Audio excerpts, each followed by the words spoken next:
Okay, we are going to get started in a moment. As soon as she finishes over there.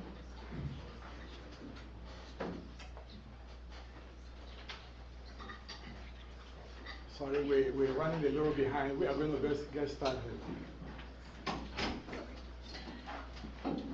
Good afternoon, everyone, and welcome to the Dean's Forum. Today, our theme is Mastering Competency, where classroom assessment and rubrics align. Today's Dean's Forum is very relevant to what we do as an institution. It is about assessment. Assessment is about accountability and meaningful, measurable student learning outcome. Assessment is dynamic and cannot be stagnated. Teaching, just like other professions, such as healthcare and law, is a practicing profession. You progressively get better at it continuously if you work at it. So it's not just what you do one time, it is a practice. That's what we call it, the teaching practice. All right? What are some of the best classroom practices that aligns with our institutional rubrics? In a moment, we will hear from 3 of our colleagues share some of their best practices.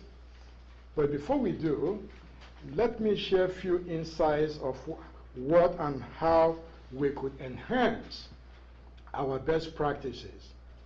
One is cultivating a culture of collegiality by visiting each other's classroom, office, or taking lunch together.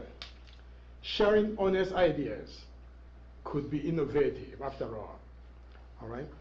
And secondly, cultivating a culture of positive attitude with your students by learning to teach them and not the subject content. It's a good practice, it's innovative. And remember, you could be the best content expert in the world and yet a very lousy teacher. So what makes you a good teacher is cultivating that culture of positive attitude on identifying and knowing your students and be able to teach them appropriately, as well as forming that relationship with your colleagues to learn and share ideas that will enhance what you do in the classroom. So today, I'm going to introduce you to my colleagues who are the editors of today's event. I will introduce you to Traci McKinley and Brewer. They have worked very diligently to make today's Dean's Forum a reality. Before we go a little further, I will bring Traci McKinley over here to share with you a little bit of her role with the institution when it comes to assessment and what she do and where we, and then Brewer will follow to tell you why we are here today and where we're going with this. So Traci McKinley, please.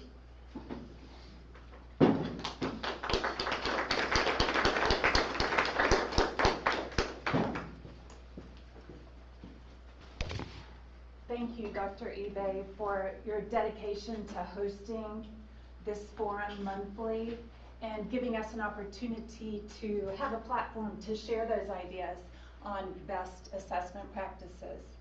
Best assessment practices is a brainstorm of, where did she? Oh, Dr. Brewer. You moved on me. Dr. Brewer, in a chairs meeting, she brought it up. It would be a great idea for us to have a forum on best practices. So thank you for having that topic idea for us. My name is Traci McKinley, and I'm the campus coordinator for assessment. This last year has been a wonderful and collaborative effort by faculty and administration to improve and streamline the assessment process. Today, we're going to focus specifically on what goes on in the classroom and how 3 very different approaches can be very effective for assessment. Now I'd like to ask Dana to come up, Dr. Brewer, and to introduce our 3 professors that will be presenting today.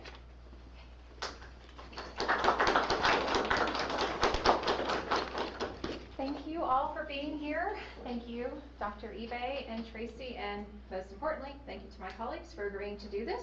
I'm very excited. I got to see a preview of this the other day, and it's good stuff, you know. And that was part of what initially Traci mentioned, that I had brainstormed this idea.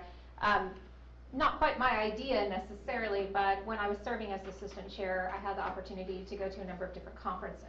And one thing that came up over and over again was faculty engagement and the assessment process. And one day I was sort of struck by, you know, we're actually engaged all the time, because what we do in our natural planning of courses and what we deliver is actually connected to what's being asked of assessment. And I thought, well, wouldn't it be nice if we could show people that, right? And not administrators, but faculty members. So, and that's why we're here today, basically. So that's that. Okay, first, well, I'll introduce everybody first.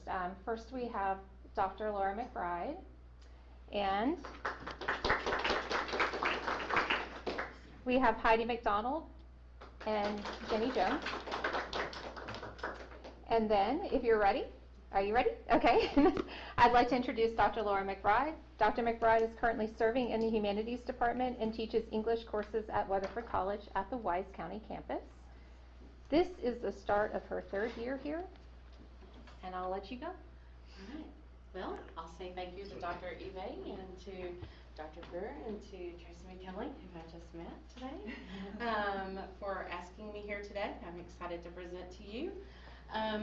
As Dr. Brewer noted, I do work in our English department, so I'll be talking to you today about things that I do in my English classroom. I teach composition as well as literature, both American and British lit. And so today I'll be sharing with you something Dr. that... McBride, just before you do that, can I do one thing? Can I have everyone pull out your cell phone, log on to that site before she begins? When you get to that site, your Connect ID will be 30314.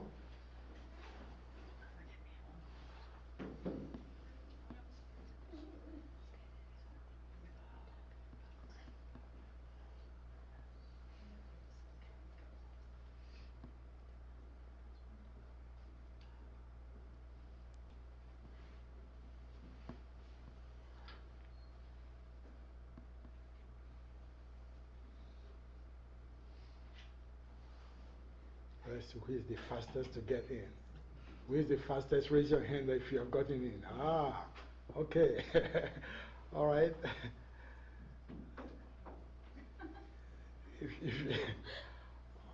How do I know you're going to be the first one? Crystal? Okay. Okay, mine keeps saying website not found. Yours keeps saying website not found? Yeah, it's working now. It's working now? All right. You're gonna connect from here. It's giving you blue string? Huh.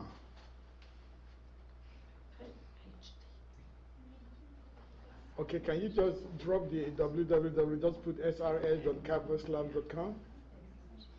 I just wanted to Google and type in srs.campuslab. Yeah. It popped right up. Yeah, forget about the www. Just Google srscampuslab.com.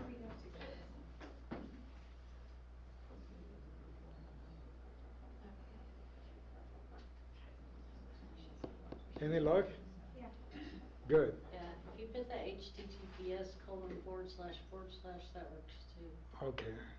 But Ron's you're posted in? that. Okay, if you're in, then I have a question for you. What does assessment mean to you? And that is my first. Hold on 1 second.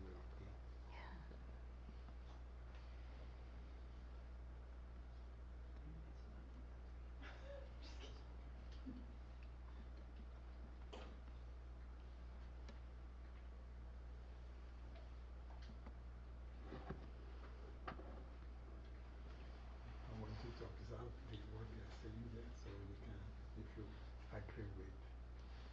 what way. Do I agree with those? Yeah, then you can speak on those. Okay.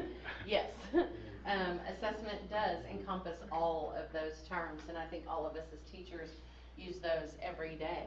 And students look for the very same thing when they're being assessed. And so evaluate, that's an important term, because students are constantly being evaluated in terms of their work, and we spend most of our day evaluating. I saw a very scary chart this morning that said if you taught 50 students, teachers should be evaluating their work for at least 4 hours. If you had 150 students, it would take you upwards of 17 hours during the week to evaluate their work. And that's a lot of time spent on top of lesson prep and everything else, so evaluate is a big term. And that goes along with measuring where students are at and figuring out where we can help them and trying to place lessons that will be of most benefit to them. So those are definitely some terms that we can all agree on. Okay.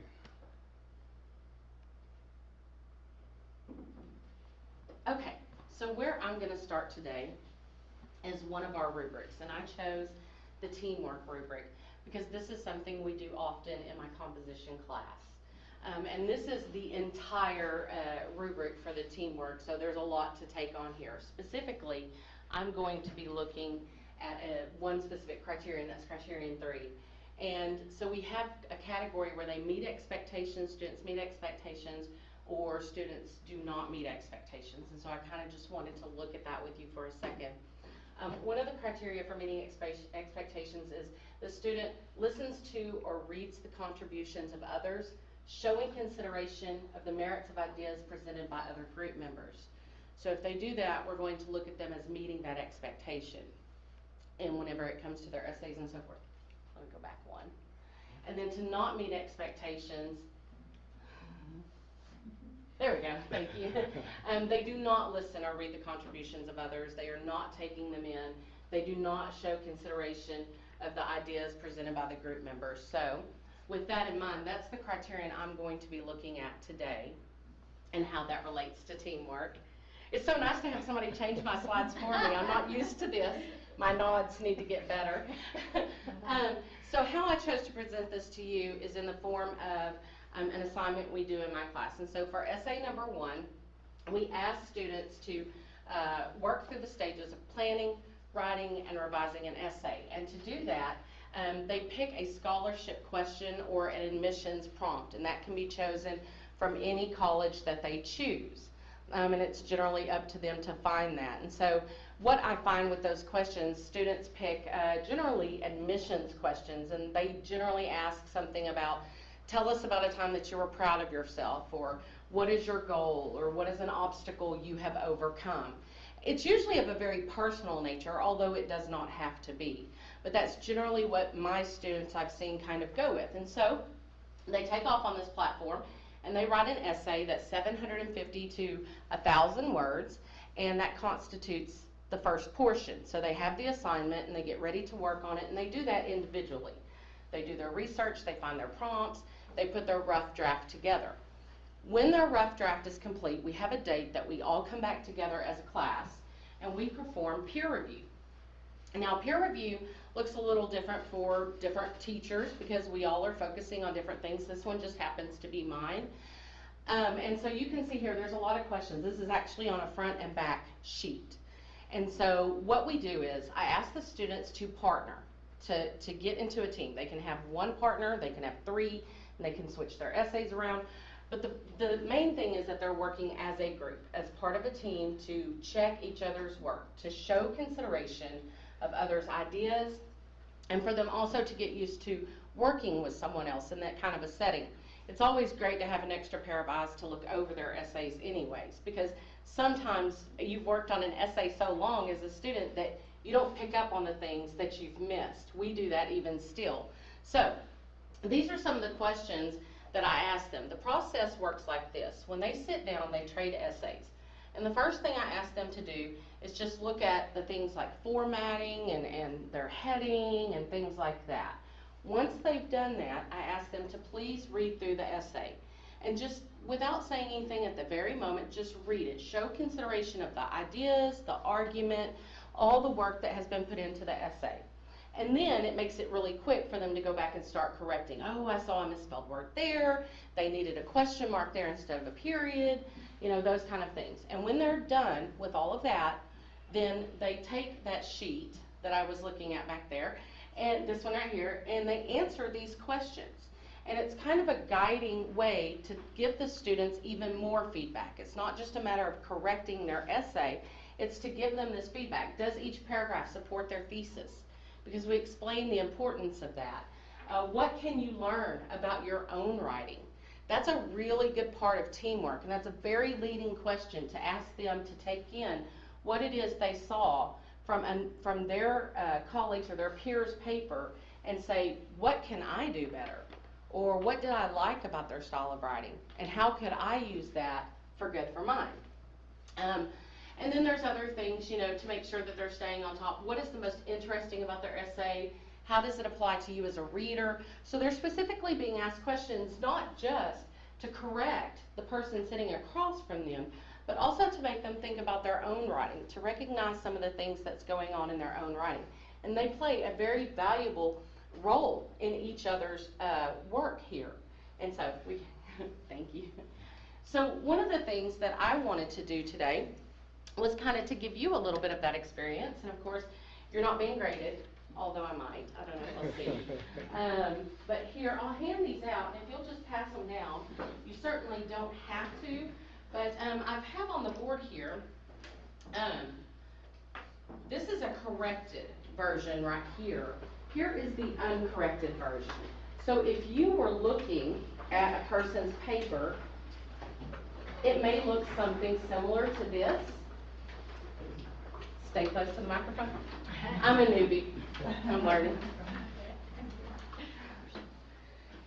I'm telling you, this is first class. He hands out my papers. He clicks my slides. I think I might hire him to do my grading. Okay, so just as a quick little fun thing, maybe not so fun, maybe some of you it'll put you into panic attacks looking again at correcting English papers, I don't know. But let's say you're part of a team. I want you to partner up with someone. And let's say that they've given you this first paragraph as part of their rough draft. And you just look it over very quickly, and I'm sure you'll see that if anything, there's some glaring spelling things that are sticking out. I try to make this easy so it'd go pretty fast. And so what you would do is you would read this essay. You would look at any formatting or whatever came to mind. You would make corrections on it to help them. And then you would answer the questions that you see below. Obviously, ours is a lot more detailed. And that would be the process. And so if you want to take a second to work through it, work together as a team member to see what you find together to get as much done as possible, you can do that. But that's what it looks like for us. And the two students engaged and working together and feeding off one another. So I'll give you a second to do that.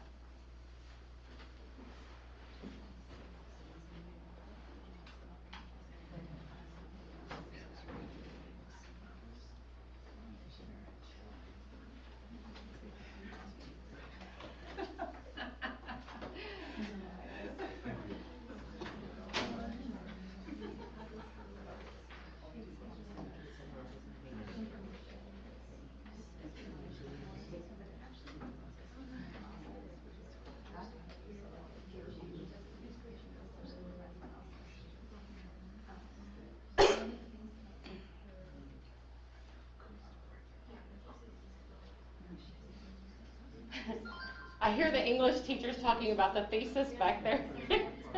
Makes me laugh. Okay, just a couple more seconds and we'll...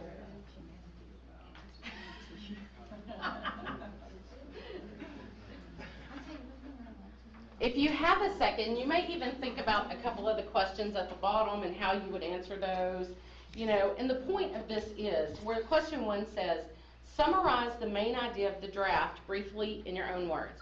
Even though the thesis may not quite be where we wanted it, maybe it needs some structure. Perhaps there's a lot of spelling gaps. The main point here is that Your job as the reader is to tell if you can read it or not. Even with those errors, are there things that we can fix, but does it still make sense? Does it still work? And so you'll kindly give that information to the person that you're working with. And then I have another question. Does the opening establish a clear starting point for the paper, at least a focus topic? So you're giving them guided feedback in a positive way to help them. And, you know, I had one student one time peer review a paper, and I guess they were just in a poor mood because they wrote back on the student's paper, "This is the worst piece of crap I've ever seen." Ooh. And I thought, no, that is not constructive. That's not the kind of stuff we want to put, because you wouldn't like getting that either, right? And so that's not the point of peer review. And they said, "I thought we were supposed to be honest." Well, you can be honest while being civil, and that's also kind of something that I explain to them when we start this peer review. And that teaches them something in and of itself. And so there's a lot of lessons to be learned here just through a small writing assignment like peer review. So one of the things that you would see here is this is that paragraph cleaned up, and so I didn't mess too much with, you know, the thesis or anything like that, but I did hit a lot of the spelling errors and just try to clean it up, and so that works pretty well. That's the hope. Now, I'm an English teacher, so I would probably catch a lot more than a student would, and that's okay. We can go to the next slide. I just wanted to show you that. Here's why and how peer review works, and here's how it actually manifests itself well when it comes to Criterion 3, is because it increases teamwork and it allows somebody to see more than one perspective. A lot of times I sit there and I see the students conference one-on-one about the paper, each other's paper when they're done, and they really do talk about things that maybe they think they could add or they could delete to their paper. They're conversing, they're communicating, they're working together. Another thing is that they can discuss the paper beforehand if they want to, and a lot of them will choose to do that.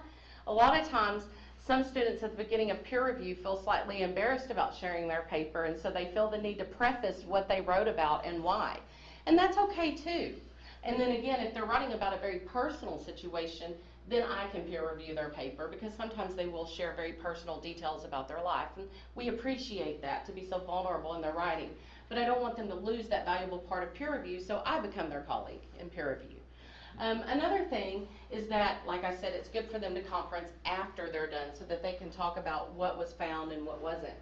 One of the things I've learned is that you can't expect students to catch everything, because they're still learning. I miss stuff all the time, and I'm a grown adult with a doctorate.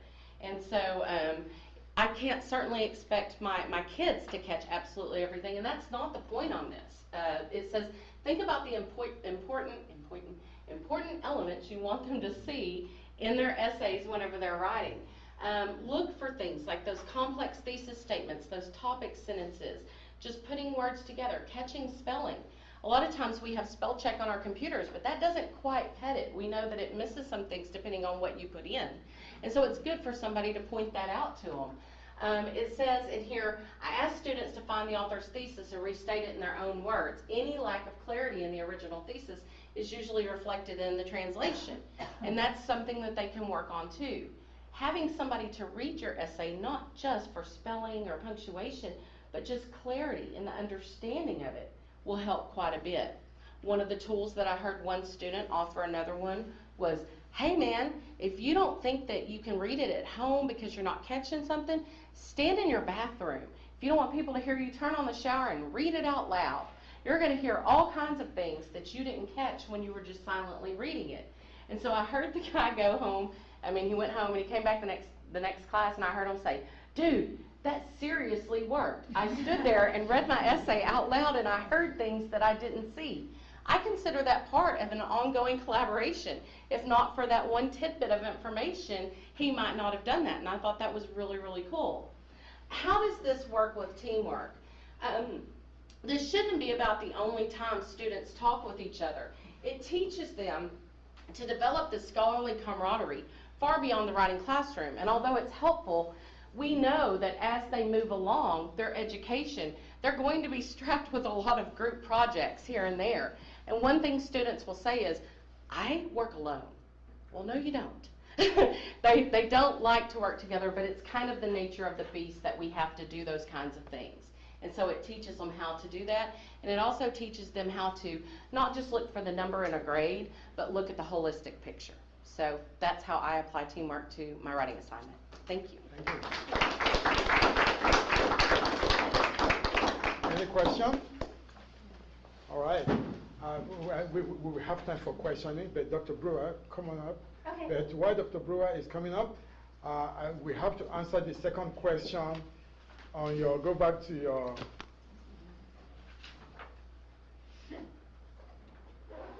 do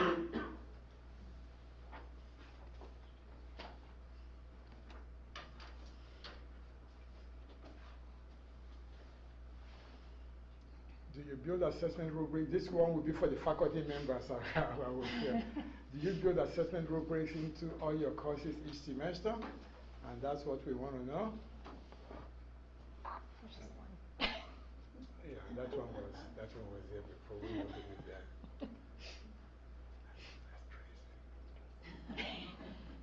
That's crazy. I'm not getting anything from the faculty members. They went mute. Everybody's saying the same thing? Oh, okay, thank you. Thank you, Dr. Locke. Yeah. Yes, no question, there's not a whole lot else to say. Okay. Thank you. That's technology for you. I was just there pondering, thinking that something else magical going to happen. Okay. Okay. Thank you, Laura. And I think it's funny because Traci and I'm not going to say too much here, but I just want to, as an aside, Traci and I were just talking about, like, oh, it's not, peer review doesn't have to just be written, of course. So you can use those sorts of ideas in a variety of ways. The department, Humanities, does use peer review as our teamwork assessment for a variety of reasons. And Laura summed those up very well. It also connects to that question that you were just asked about rubrics, so, and how those are used. Yes, ma'am. I do have one question. Do y'all make it mandatory for all your students to do peer review, or is it just if they want to? So in my class, it is mandatory. However, if they can't be there because something has come up, or I had an email earlier, a student has to go on a college field trip, he's a dual credit student, I just ask them to go to a writing center and get someone to look over it, or even a parent or a friend, but don't negate the value of that. And so they usually have somebody sign saying they looked at it, so they still do it. That's good. I would personally, I love that idea. Our teacher does ask us to do peer review, but most of the students don't want to. So then it's just 1 or 2 students that do. Okay. And I think that's interesting. I think that no, I was distracted by the size of it. I think it would be great if teachers made it mandatory. That way, all students can do it, not just 1 or 2.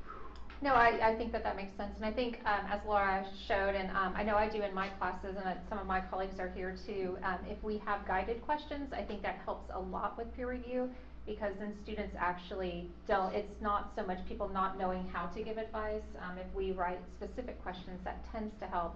Another activity, if we have time, which sometimes I try to at least do in some short form or another, if it's not a full peer review, is to do a mock one in the classroom, and that helps students to know what they should be doing when it's their turn, basically. So, but yeah, and you can use it little ways in little ways throughout the classroom, like just looking at an introduction, for instance, and not a whole essay too. Is another good way to do that. But yeah, okay, good to hear. Thank you. And okay, so next I would like to welcome Dr. Heidi Mcdonald. Dr. Mcdonald teaches anatomy and physiology as well as microbiology. Yes. Thank you. Thank you, Dr. Ibe, and thank you, McKinley, for organizing this so we can share some of our ideas. So first, I want to clarify, they told me I could make something that was interactive, that mimic something that I use in the class, preferably using technology, and then due to time constraints, I can only show you what I do, like tell you what I do instead of showing you, because it would take a little bit, just like you took a little bit to connect to the SRS labs and stuff, so I'm just gonna show you how I do it with this novel technology. It was novel in the 90s. PowerPoint. Okay, yes. Okay, so I'm gonna show you one of the things that I do usually. I do not have time to do all the activities every semester, but I try. But I do like that I have my classes in a lab, so the students are facing me, but they are sitting across each other. So I form groups.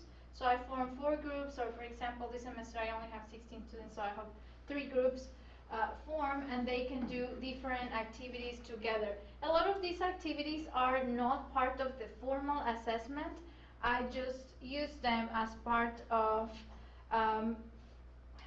team building activities, so that they can start working together. Even from the first day of class, on the lecture, I asked them, even the icebreaker is something related. They have to tell us a story instead of just saying, "Hi, I am Heidi, I am trying to get into the nursing program."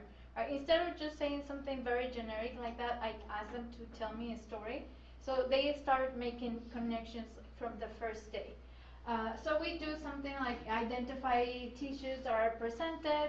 So I make cards, and they have to think about it, look at the pictures, and identify what they are, but they have to answer a series of questions about why do you think it is that one. There is only about 20 things that they have to identify together. I asked them to put a skeleton together, which, doesn't it sound easy? Yes? It would be easy, but once you have the bones in there, like all loose, some of them are the right and some of them are the left, so you do have to know the different structures so you can put it correctly. And actually it's not a full skeleton, it's half a skeleton, but part of the bones are on the left and part of the bones are part of the right side of the body. So they have to do it together, and in there is the only time that I use something similar to peer review, because if they don't get it, or if a bone is placed on the wrong side, then I ask the other team, "Hey, do you see anything here?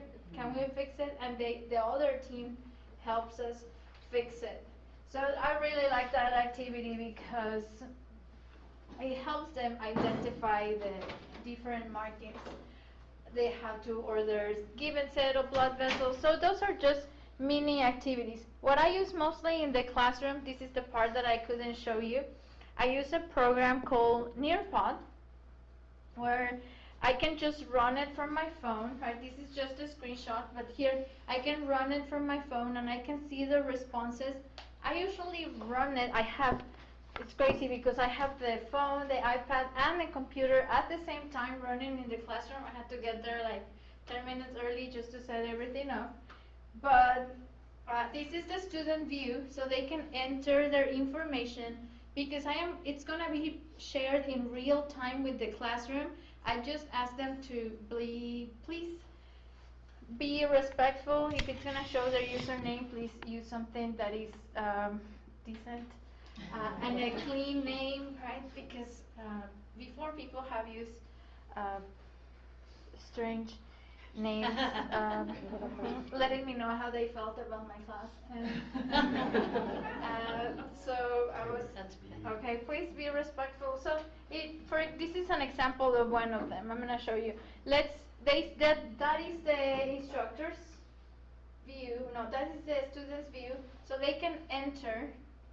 And I make these like a competition too, like students are in their groups, and because the answers are showing in real time, we have to complete all of the structures together, but without repeating them, right? So it's going to show, okay, here.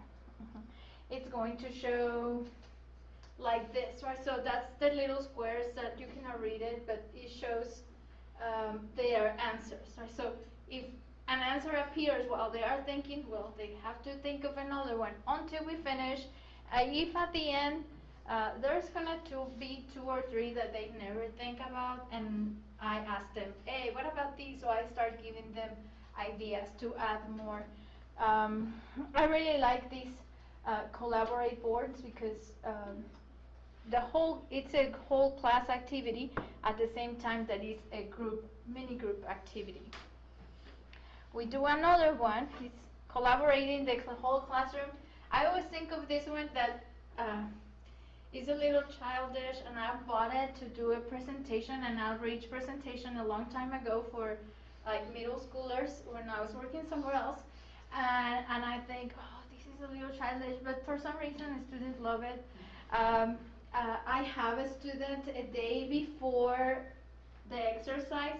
I have a student grab my water bottle, it's plastic, and I clean all the fingerprints with an alcohol pad, so I ask the student to go and grab it. And then the next day, I ask the whole classroom, hey, someone moved my water bottle, why did someone put something in there? Let's find out who did it, right? So I have the kit that I bought for like $20 and it has lasted me like 5 years. We have to lift the fingerprints and transfer them onto a piece of paper, and then the whole class has to take their fingerprints, because I am sure it was someone in the class who did it, right? Because I know. I'm sure it was someone in the class. So it's good because not one person can check all of the fingerprints at the same time. They have to do it like, okay, this group, check the people in your group, and then the other group, you have to compare the ones in your group. And then at the end, of course, they found the culprit. And they get scolded. Usually I select a student the day before, and they usually agree to participate and are very happy to be accused there. Now I do want this, another one. This is showing the Halloween version because I was doing it this month to take the screenshot. So I do use the Halloween version if it's available, or the Christmas or the Easter, whatever. The normal version doesn't have those, just has like a climber. And this is the classroom clean version of a pop trivia quiz. If anyone goes to trivia night? No? No? It's only me? Anyway, I don't even drink, but I like trivia night. I have a lot of wordless knowledge. Then the students participate. It's the version. They all have the same questions, a series of questions. Every time a team gets it correctly, they have to think about the question, think about the answer that they are going to select. If they answer correctly, then they get to climb the hill.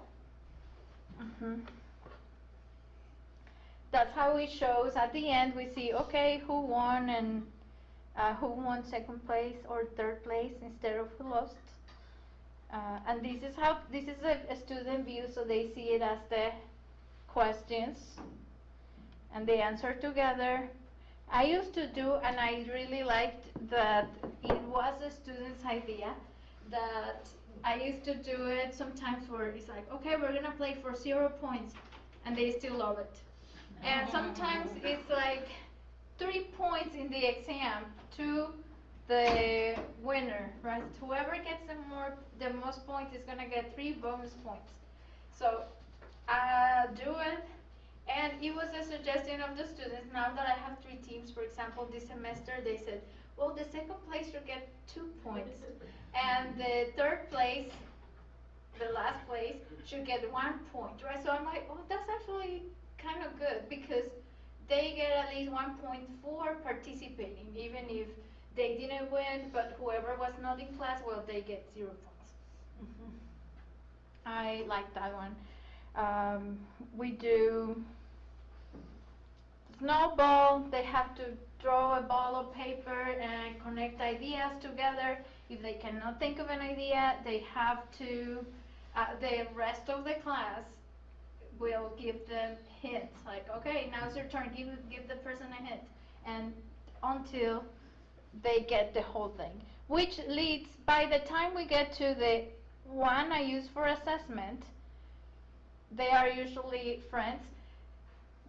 I try to encourage that they talk in class a lot, that they meet Because I remind them that if they want to work in health professions, they kind of have to talk to people in a hospital. And by the time they have to do the final project, they have to write a paper, they have to answer questions about a journal article. They have to discuss the material on Canvas so I can see that they are actually discussing. I know most of the discussion is going to be on text, but at least I get some communication on the forum, and I do have at least one meeting with each group, one meeting to show me their draft of their paper, and then a meeting when they submit it. So I meet with the teams 2 times so I can see their work. They don't like this one, but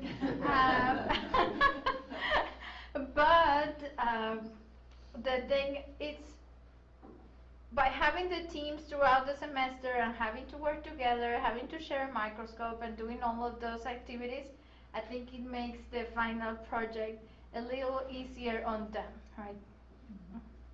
And those are the things I do. Good.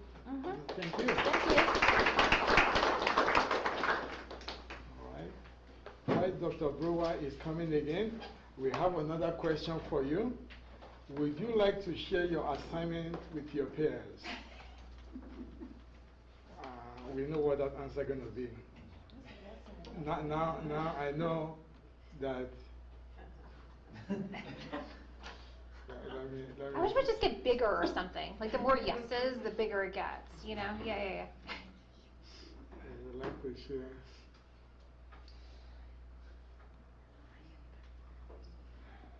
Yeah. Sure. That's huge now. That sounds more like it. I don't even have my phone on me. Okay. Okay, go ahead. I think that's good. I'm sure everybody says yes. Okay, good. Good. Yes, sharing is wonderful. Thank you, Heidi. I really like all of those interactive.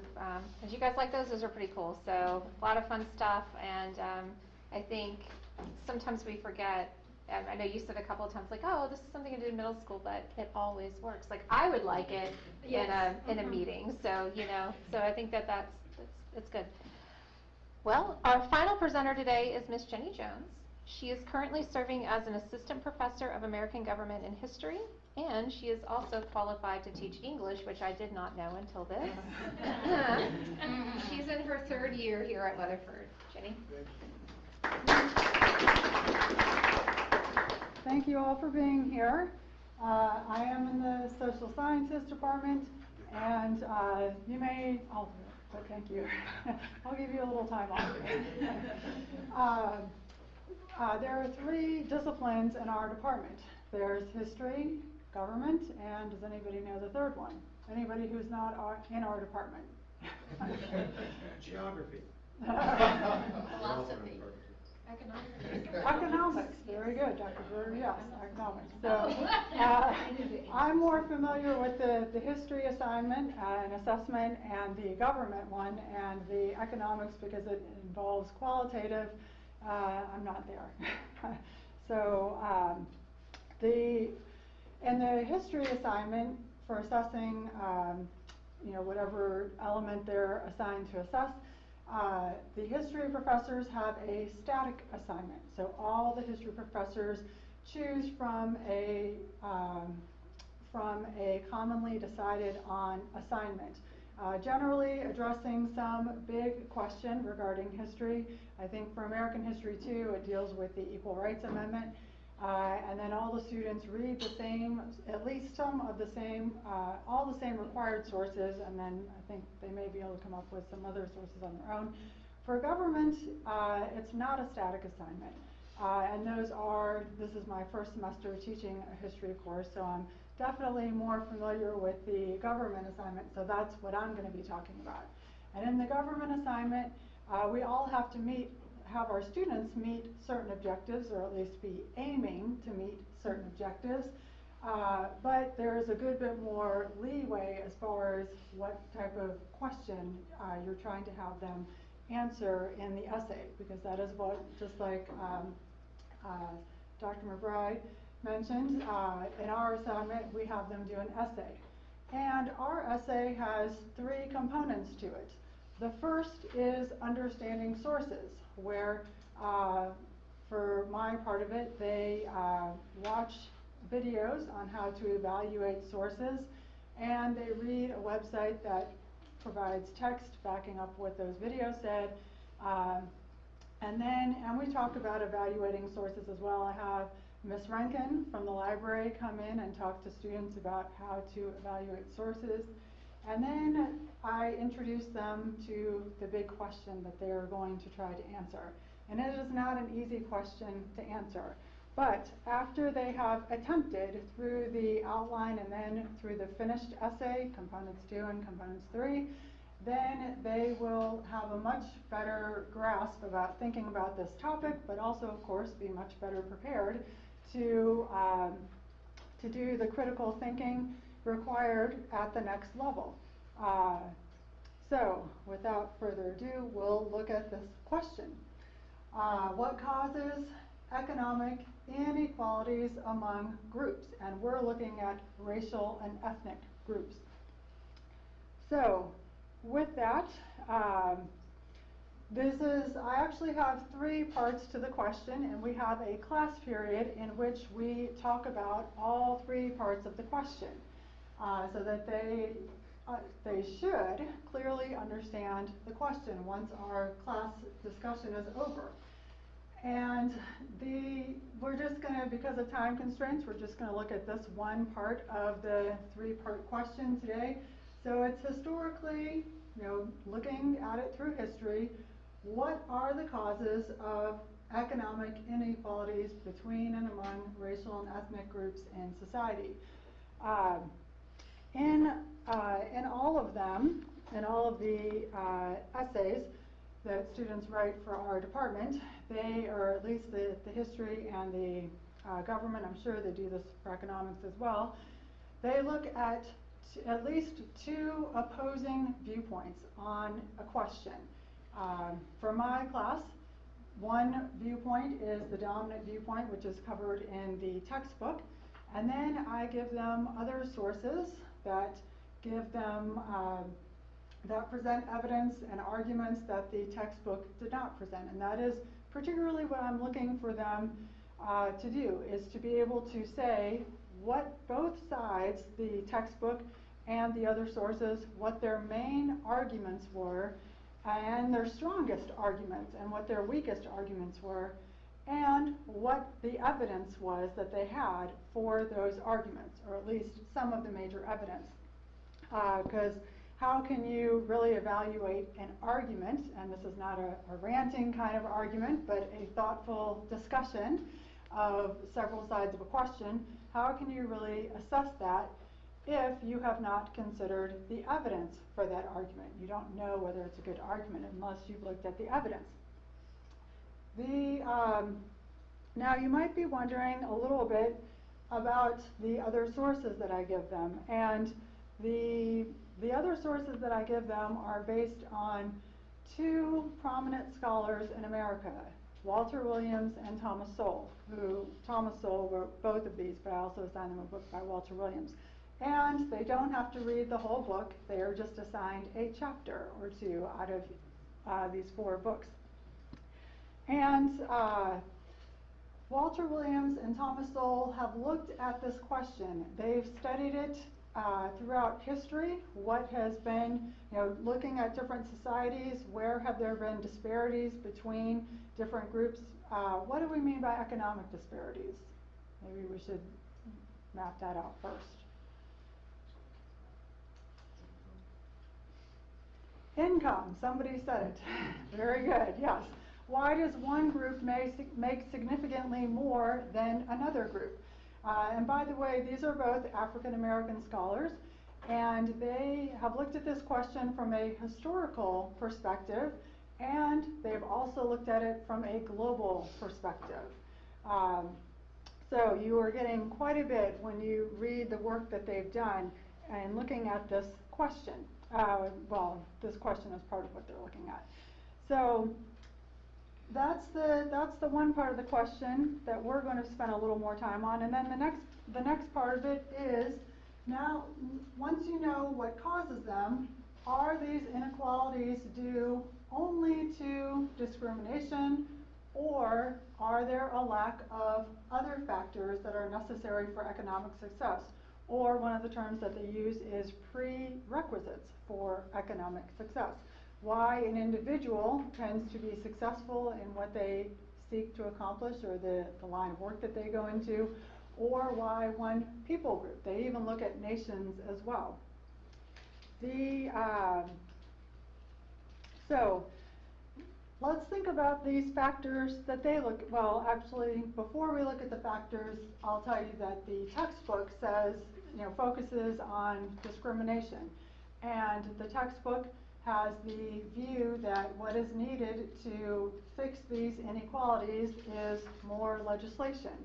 I think, and hopefully you do too, as far as government is concerned, anytime that something has been going, a government program or a law has been in place, it's worthwhile to look at it to see, is that still accomplishing the stated purpose and the initial purpose? Or is there something else we should be doing now, either in addition to that, or perhaps instead of that? So that's what the government, or the government textbook takes the position that we need more legislation. These scholars say that's not enough. What we really need is to have people look at these factors and to get people groups where there are inequalities, to have them know about these factors so they can work on these and achieve economic success, and so that we can help them achieve economic success. So thinking about these factors, I'd like to ask you to tell me what you think about these factors. Are these factors really necessary for economic success? So the first one is, and actually let's consider two at this, well, now let's go back. So education. Is that necessary for economic success? Yes. I have a sense, not a hard question, since we're in a college setting with professors and students and deans. But is that enough? No. And is education too broad of a term? Yes. Why is it too broad of a term? Because right now we've been pushing education for years, and we're running short on tradespeople, so we need more education in the trades. That shows by us building our new workforce center that we're needing more education in the trades, so education could encompass the trades too. Yes, so the kind of education is important, right? Yes. Even, getting a 4-year degree, you have to look at things like, what is the job market for that? And will you be able to pay off your student loans? While we love beautiful music, if there are a lot more people going for music theory degrees than there are jobs in the music fields, sooner or later, some of those people will have to face the music. And, get the hook. Some of them will have to reassess and maybe get some additional training for a job field that they did not plan to go into. So kind of education is very important, right? And certainly some fields do pay better than others. Not that you shouldn't go into a field, or not that you should go into a field based only on how much you're going to make, but you should be aware, you should be prepared going into that field. Dr. Ibe mentioned the other day that this is something, of course, that advisors should be aware of as well in advising students as to what the job market, what their demand is, what the pay is going to be, what fields are growing, like healthcare. The next one, what about family? Do we think that's necessary for economic success? Yes. Is family maybe a little too broad? How might family be necessary for economic success? Inheritance. That always helps, yes. Let's ask our students if some of our students could answer that question. I mean, could it Oh, just be yes. values and notions and beliefs about success, education, achievement? Certainly, yes, that's part of it. Support. There's been a study done showing that students in homes with more books and hear more words, and so they have a larger vocabulary, and that has helped them be successful. Do any of our students have a sense as far as how family might be important to economic success? And there are some things we haven't mentioned yet. So I'm, a non-traditional student, and I feel it's very important as a mom of two kids to introduce certain things to my children, and moreover, because I'm in college myself, so I know reading is important, comprehension is important, so I'm gonna focus on those things with my children. Oh yes, absolutely, and you said it right there, because there are also studies done showing that as far as statistics go, the firstborn in a family are more likely to, because of that undivided attention, when there weren't any other ones tagging on mom's skirt or anything, that they go on more so to become, to be national merit scholars or to have higher IQs or things like that. I'm the baby of the family, so there are exceptions.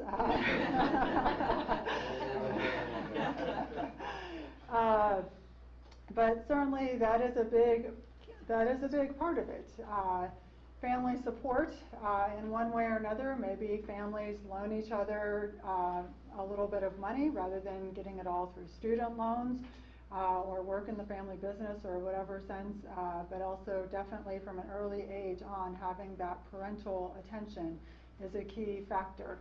Now, you can overcome it. You can, as an individual, certainly, according to Williams and Soule, you can certainly overcome it, inequalities as an individual based on hard work, if you're willing to do what it takes.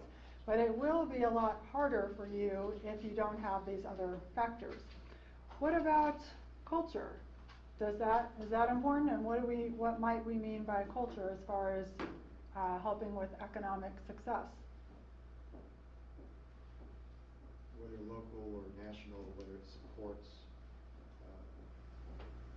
hard work ethics, the values that it takes to become successful.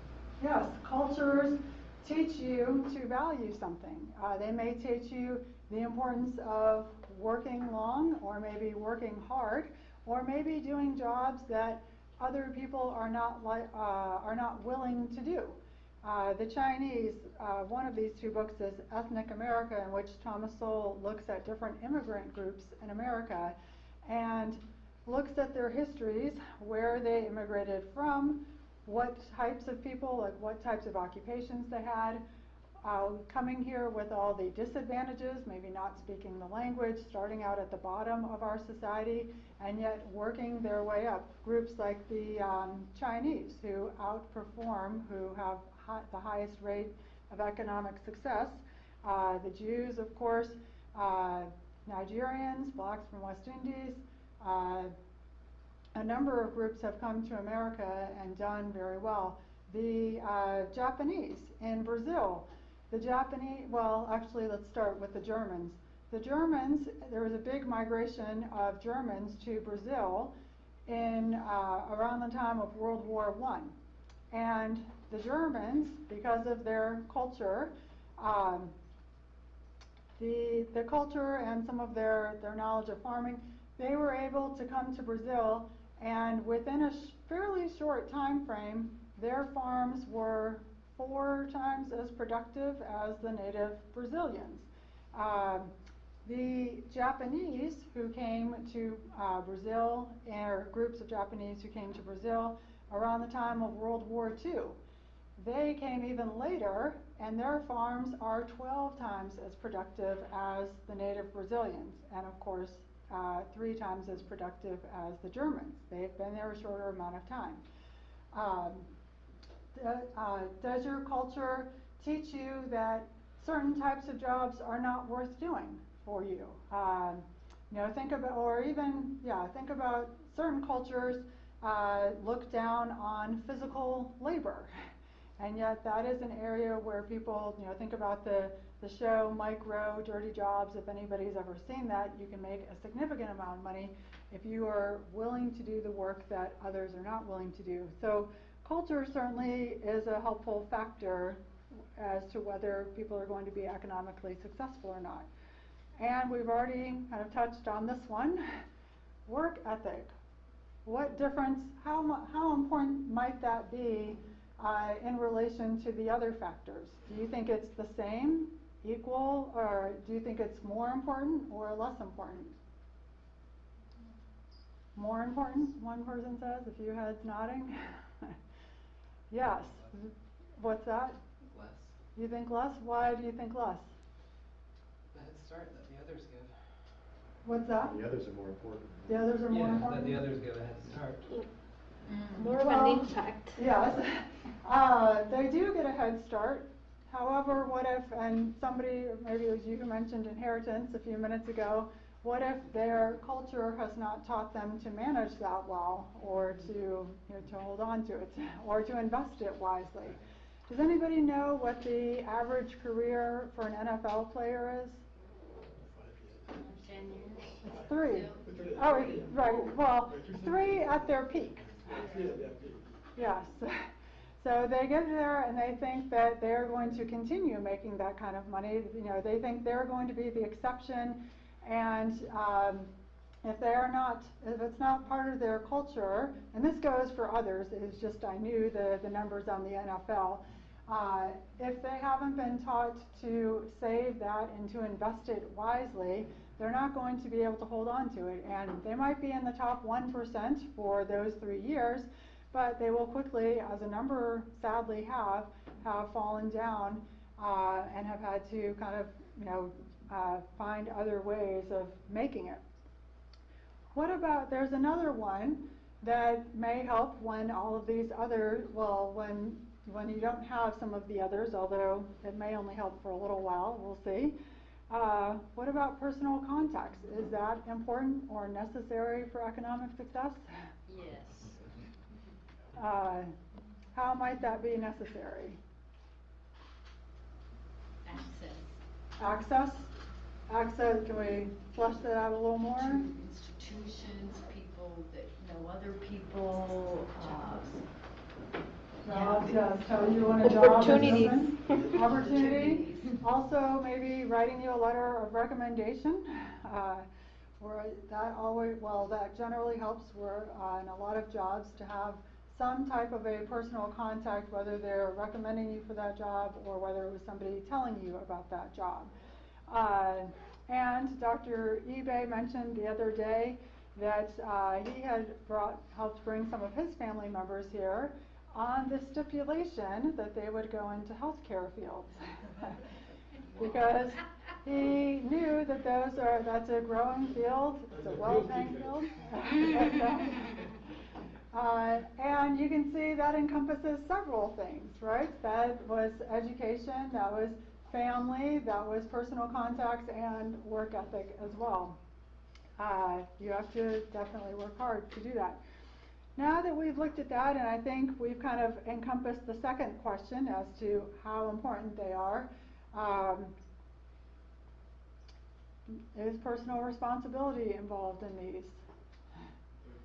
That is something that we often assess is personal responsibility. Definitely, yes.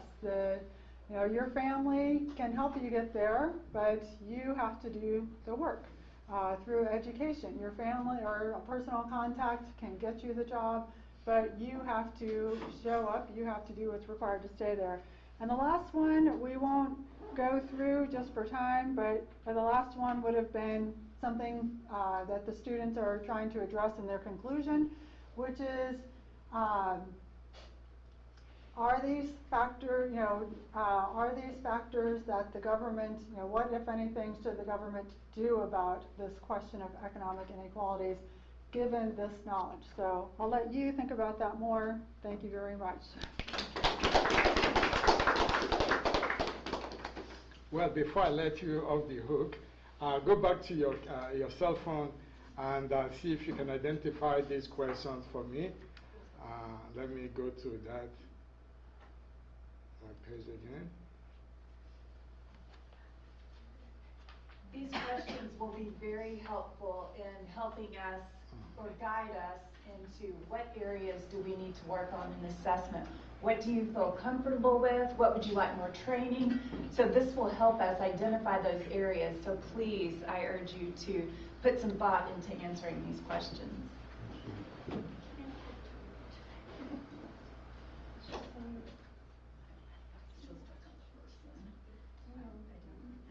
You can choose one, you can choose all of them, as many as you feel it's working for you.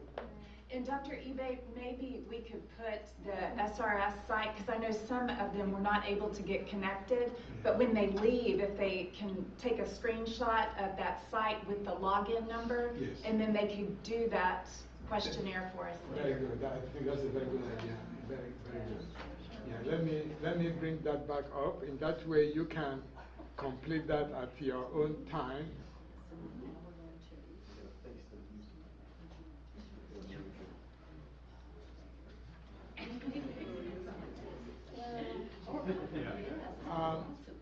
Again, there's one more question after that asks you about today's Dean's Forum. I would like you to answer that one as well.